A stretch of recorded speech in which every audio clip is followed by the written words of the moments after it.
La Honda EV+, incroyable histoire derrière la première électrique d'Honda. Alors je vais pas tout lire parce que c'est un peu long, mais c'est intéressant quand même. Alors, première réaction sur la voiture en elle-même, qu'est-ce que c'est que ce truc? Elle est tellement haute sur pattes pour une mini citadine.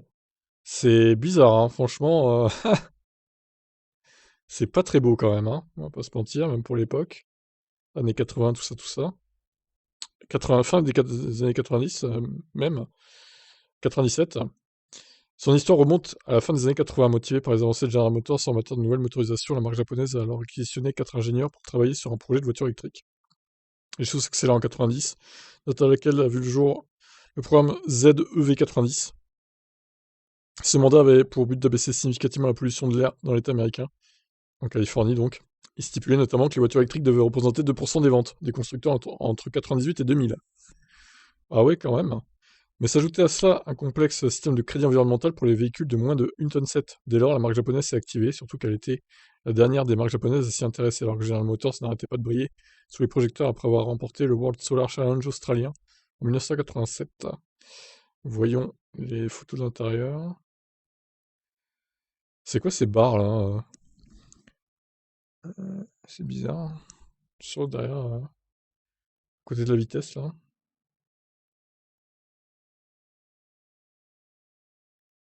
Alors quand elle est comme ça, elle est moins haute sur pattes, c'est mieux. Mais on dirait que sur la première photo, il n'y a plus la batterie, ce qui la rehausse en fait. Enfin, je sais pas, c'est bizarre. Conscients des limites de technologie de l'époque, les ingés ont donc sérieusement modifié une Civic en lui greffant un moteur électrique disponible sur le marché et une batterie au plomb.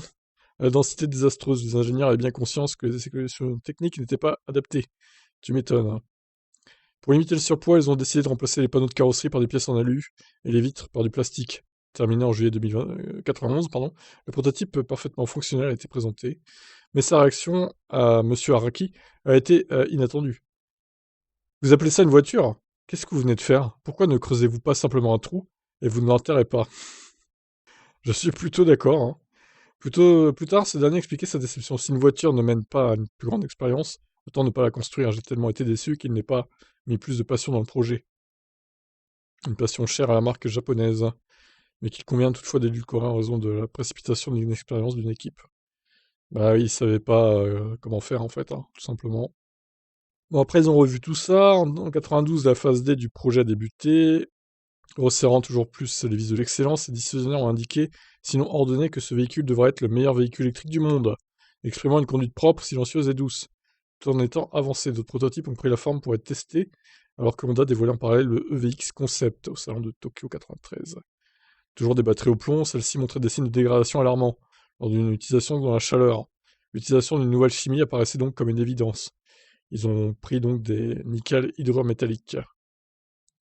Ce n'est qu'ensuite qu'une flotte de 10 Honda CUV4, des Honda Civic lourdement modifiés qui annonçaient dans le savoir la ligne de l'EV+, a été déployée sur la route californienne pour acquérir un maximum de données. Au total, ces véhicules auraient cumulé 130 000 km de tests permettant de mieux façonner la base du prochain véhicule électrique.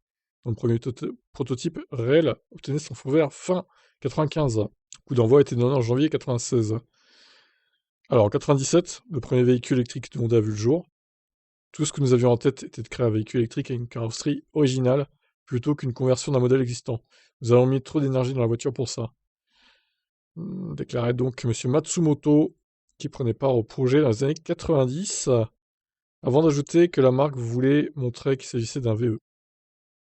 Alors la batterie était une NiMH, 28,7 kWh, 486 kg quand même. Alors maintenant, les batteries qui font 486 kg, c'est plutôt 80 ou 85 kWh, hein, minimum, hein. Vous vous rendez compte des progrès, quoi. Donc cette batterie offrait une durée de vie bien supérieure et une densité meilleure.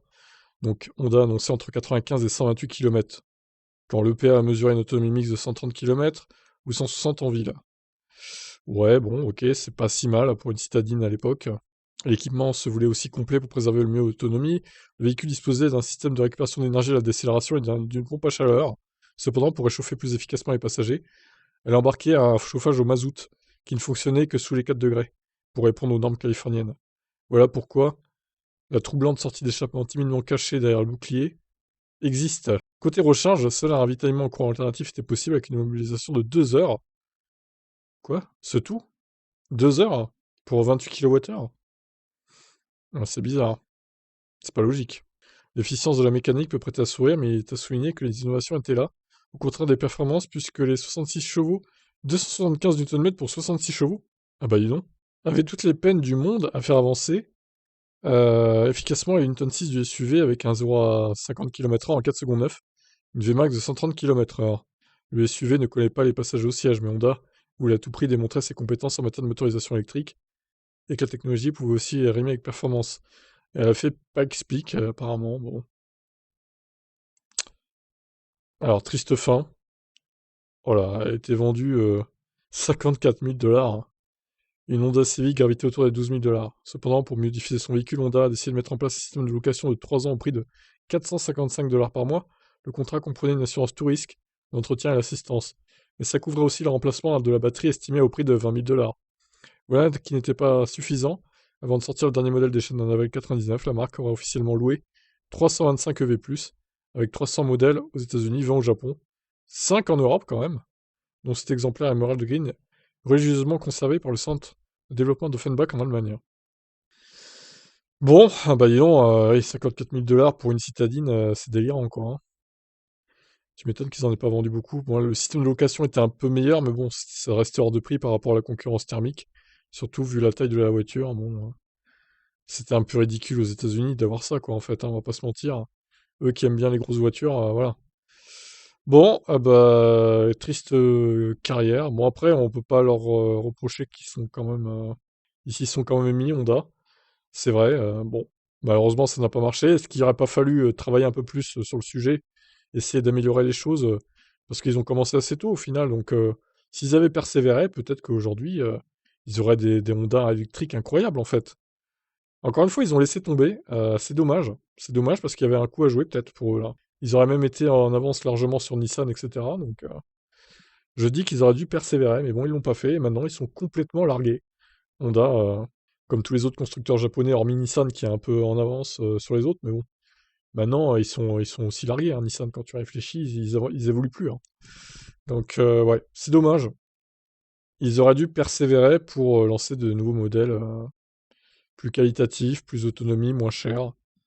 Après, c'est vrai qu'à l'époque aussi, il y avait que le NiMH d'intéressant comme technologie de batterie, le lithium-ion, c'était pas